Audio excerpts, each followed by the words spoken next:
Welcome everyone. Welcome to this snowy afternoon in Ottawa. Welcome to Climate Policy in a Changing World. My name is Rick Smith. I'm president of the Canadian Climate Institute.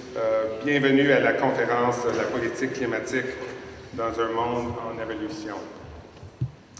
I'd like to begin by acknowledging that we're gathered on the unceded territory of the Anishinaabe Algonquin Nation. We recognize the Algonquins as the customary keepers and defenders of the Ottawa River watershed and its tributaries.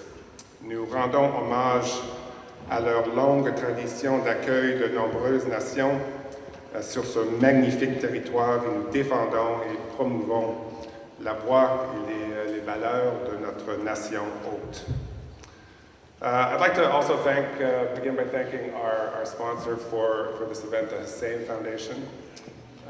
They're great supporters of our work at our institute, not just at this event, but throughout the year. So thanks so much to Hussein.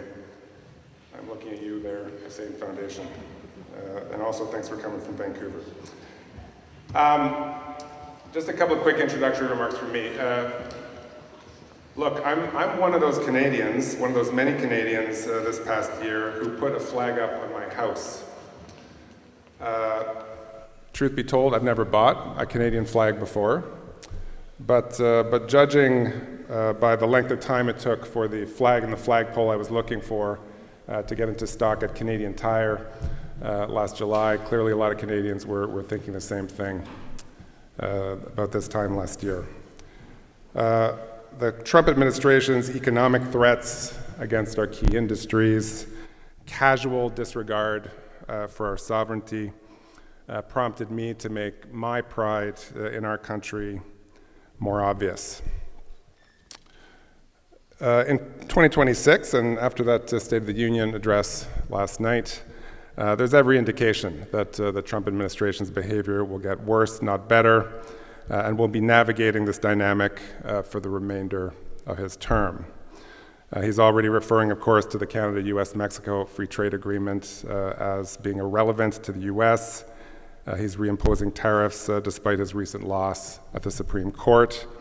Et il semble que les conflits qu'il est prêt à mener contre notre pays soient sans fin. Le pont Gordie Howe n'en est que le dernier exemple. So, of course, nothing about this is business as usual.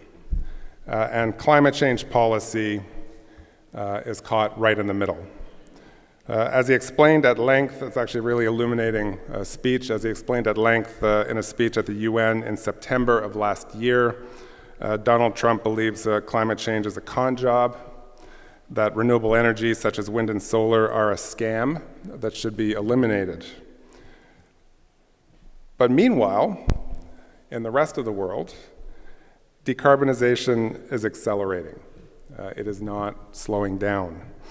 We've seen this with electric vehicles, with renewable energy, with global investment in clean technologies, with the construction of robust carbon border adjustments, to name just a few. Et ces tendances s'accélèrent dans des pays comme la Chine, l'Inde et l'Union européenne, avec lesquels le Canada doit diversifier et approfondir ses échanges commerciaux. So bottom line, things powered with fossil fuels are the technologies of the past. And I mean this literally. Sales of gasoline-powered cars peaked globally in 2017, and heat pumps have outsold gas furnaces in the US for multiple consecutive years. Things powered by electricity are the technologies of the future, and those countries that produce the building blocks of a decarbonized economy, including critical minerals, batteries, clean electricity, and machines like heat pumps and EVs, are going to prosper, and those that don't will be left behind. Tout mettre en œuvre pour décarboner le Canada ne se limite pas à réduire des émissions.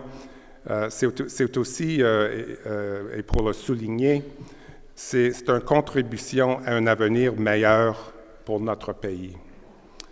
So clearly, yes, we need to deal as Canadians with the clear threats posed by Trump in the short term, but at the same time, we need to forge ahead with a decarbonized economy or risk getting left behind by a new industrial revolution. And of course, the Trump administration's irrational hostility to the clean energy transition will not last. The economics won't allow it. At a certain point, US industry will tire of losing out on market opportunities, and US capital will find copious transition opportunities elsewhere. And the geopolitics are also working against it. The world is a volatile place, and that doesn't seem to be changing anytime soon. And that volatility is one of the drivers of countries without their own oil and gas resources fast-tracking their own renewable energy deployment, nuclear energy deployment, because these are secure energy sources within their own control. As Minister of Energy and Natural Resources Tim Hodgson bluntly put it in a speech in Calgary last week, the current posture of the US is certainly an aberration. So these next few years, I think, are best looked at as an opportunity for our country, a time to leapfrog the US in order to position our economy for prosperity. And we see the first inklings of what's possible in this regard with recent news that the Trump administration's attempted, it turns out, illegal quashing of New England offshore wind projects is increasing investment interest, not surprisingly, in Canadian projects.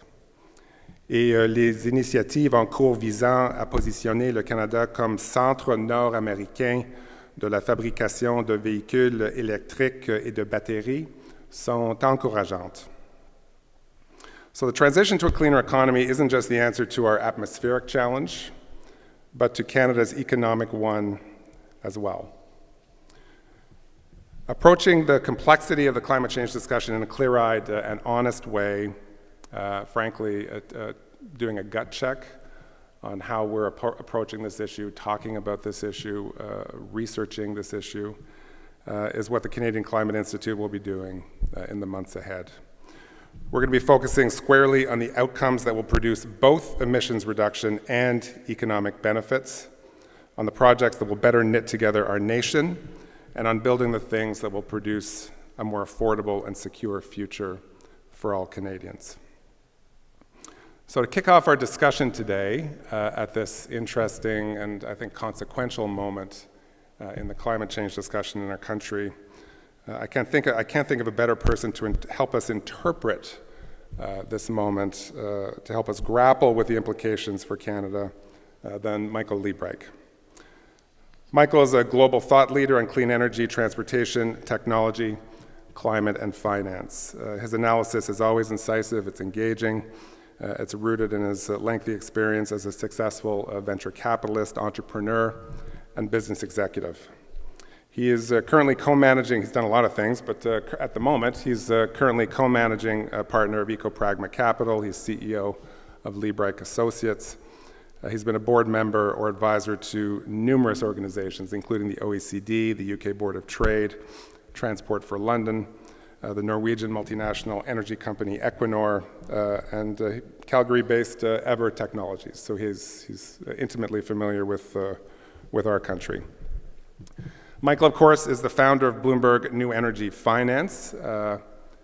Who here logs on to Bloomberg New Energy perhaps every day or at least like every week? Anyone? Yes. All right. So no introduction needed there. And Michael hosts, I think, what is perhaps the best podcast globally on the business implications of the net zero transition called Cleaning Up. He's really, since the pandemic, he's interviewed kind of a who's who of climate and clean economy leaders, hundreds of people over the last couple of years, including this guy named Mark Carney a couple of years ago. And somebody else named Catherine McKenna, who's sitting up here. Welcome, Catherine. I've told Michael that Cleaning Up is definitely my favorite podcast when I'm on the treadmill at the gym. Like, there's no contest. I mean, hurly-burly, forget it. It's like Liebreich and Cleaning Up. Michael will deliver his remarks. Then he's going to be joined on stage for a discussion with my brilliant colleague, the Canadian Climate Institute's Director of Clean Growth, Marisa Beck. So Michael, welcome to Ottawa. I know in a previous life you were actually a Winter Olympian, so I'm very glad that we were able to arrange a little bit of snow for you. True story, you know, most people, when you phone them up and you're like, hey, do you want to come to Ottawa in the dead of winter in February from London? Sometimes you don't get a lot of enthusiasm, but Michael was like, that sounds amazing. Can you arrange snow? Can I skate? There's a lot of enthusiasm there. So Michael, welcome to Ottawa. The stage is yours.